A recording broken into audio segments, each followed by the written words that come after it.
Welcome to the Website Success Show, the podcast dedicated to helping women in business make the most of the content they're already creating so they can get more traffic and sales through their website with less reliance on social media and paid ads. I'm Jules, the founder of the Website Success Hub, and I love helping course creators, podcasters, and business owners make more money through their existing website. If you have a business you love but you don't love the way your website performs, then this is the show for you. Good morning. So I've got a couple of tips for you today about making your website more scannable, more readable, and just making it look a little bit easier to, when people first land on it, it doesn't just look like walls of text. I was having a chat with a friend this week about her website, and the first thing that came up was about the font size. Google recommends not using a font size lower than 16 pixels. I would say really even 18 you could use. So for your body font, so for everything that you're using throughout most of the words on your website, most of your copy, really make sure it's never smaller than 16. And we were chatting about the fact that people tend to use smaller for mobile. She said that she did that, and I used to do that before I sort of learned and thought about it a bit differently.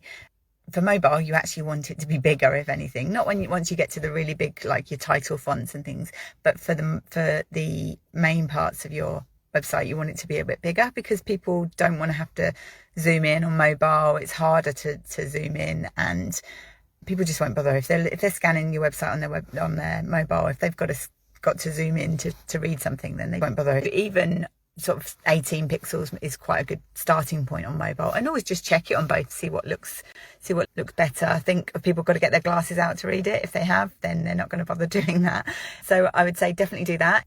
In terms of when you've got paragraphs, make sure you've got them broken up. So for a sentence, if you read what you've written on your website, and if you have to take a breath mid-sentence, then that needs splitting into two sentences.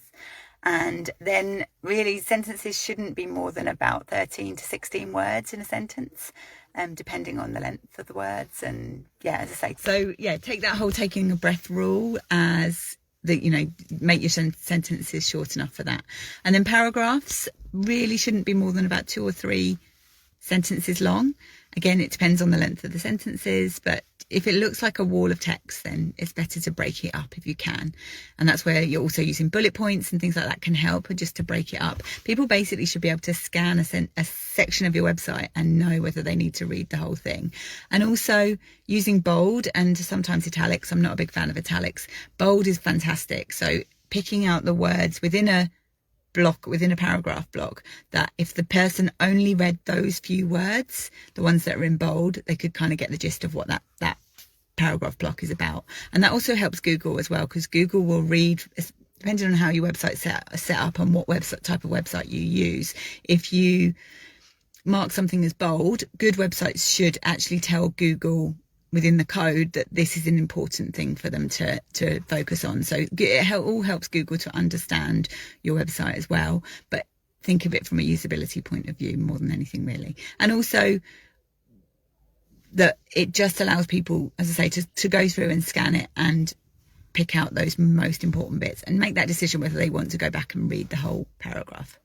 So I hope that's helpful. Have a lovely week.